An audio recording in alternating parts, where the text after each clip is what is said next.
go. Hi, my name's Christina and I'm a licensed veterinary technician here at Bering Boulevard Veterinary Hospital, and I'm going to show you how to trim your dog's nails. Helping me today is Gunner, and as you can see he has those nice big Labrador nails that you can kind of see through but not really. If you're able to, sometimes you can see a little pink area inside of them, and that's how you know where you really don't want to trim, because that's where they bleed from if you do get a little too short. So what I like to do is give them just a little treat to start to know that this is all in fun and they're not in trouble. And go ahead and just start pretty far down on the nail and just take a little bit. That way the dog doesn't get stressed and you're nowhere near the painful part of the quick.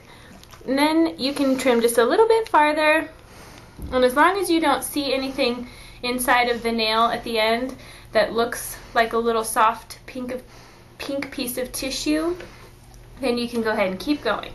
But if you're able to just take out these tiny amounts off, probably every few weeks, like every 2 to 3 weeks, you can really keep the nails a manageable length and you never really have to cause any stress or trauma to your dog.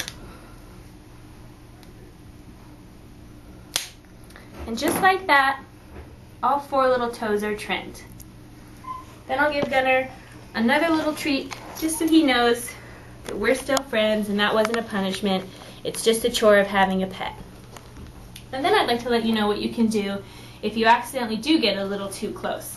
Likely it'll be painful for your dog and they might cry and you'll see a little bit of blood oozing from the tip of the toenail. You can buy something called Quick Stop at the store, but if you don't have any on hand, you can run to your kitchen and grab cornstarch. It'll work just about the same.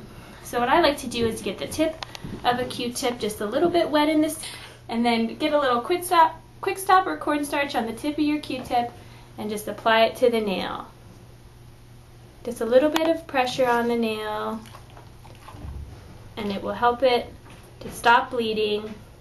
And go ahead and be generous with it. And after a few minutes, your dog should be good to go. Here I have Bebo. She's going to help me show you guys how to do smaller dog nails. So you just go ahead and pull some of that little fur back.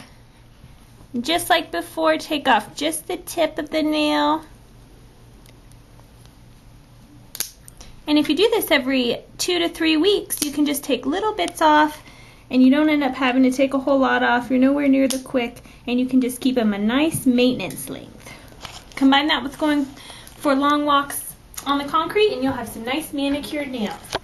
Additionally, what you can do after, because sometimes you might notice that the nails are sharper actually after they're trimmed, so you can get some supplies. You can use a coarse nail file at home, but what works better is a Dremel, or then these files that you can get at your local PetSmart.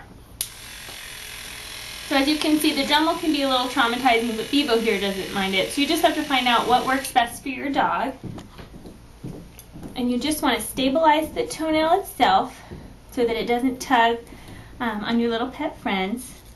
And then you can just file and just make it nice and rounded on the corners.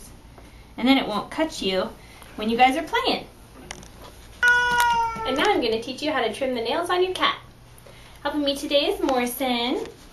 So as you can see, cat nails are kind of hidden, so what you'll want to do is just kind of spread their little toes and then the nails just come right out. Now you can trim these with a smaller pair of toenail trimmers that you get from the pet store, or you can use human nail clippers at home. Similar to the dogs, they have a little quick. It's a little bit smaller, so you want to avoid that area. And I like to just take again, about the tip off, because that leaves you with a nice little piece that's not sharp at all. Now, cats don't have quite as much patience as dogs, so I like to do one toe and then have a little pet time and then go ahead and work on another toe. And if they get stressed, you can do 1 foot at a time and come back to it. Some cats will just let you get it all done at once, though. So just go ahead and do whatever works for you and your kitty, and eventually you'll get them all done.